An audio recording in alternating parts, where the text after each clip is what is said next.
अपराध त्यहाँ हुँदैन जहाँ कानुनी राज हुन्छ। अपराध त्यहाँ हुँदैन जहाँ शासक र शक्ति केन्द्रहरूमा न्यायको ताज हुन्छ। तर अफसोस, मेरो सुन्दर देशको क्रूर शासन प्रणाली हेर्दा मलाई नमिठो लाज हुन्छ। प्रतिपक्षमा हुँदा राजीनामा दे भन्ने, सरकारमा हुँदा कुर्सीमै टाँसिने, वाह कानुनी राज्य भएको देश। मेरो देशको कानुन किताबको ठेलेभित्र थुनिएको छ। अपराध कदम कदममा चुलिएको छ। यहाँ कानुन र संविधान निर्माण गर्न अरबौं अरब लगानी भएको छ। तर सयौं किशोर किशोरीहरूको जीवन अनहकमा खरानी भएको छ।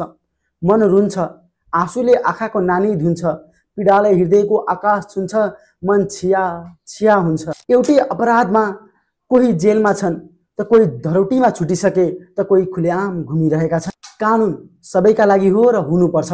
कानुनले सबैलाई समान रूपमा छुनुपर्छ र कानुनले समाजमा रहेका अपराध रूपी फोहोर मैलालाई धुनुपर्छ। जानेर होस् या नजानेर, कानुन थाहा छैन भन्न पाइँदैन। थाहा नहुनेलाई थाहा दिनुपर्छ। थाहा हुनेले कानुनको अवश्य पनि पालना गर्नै पर्छ।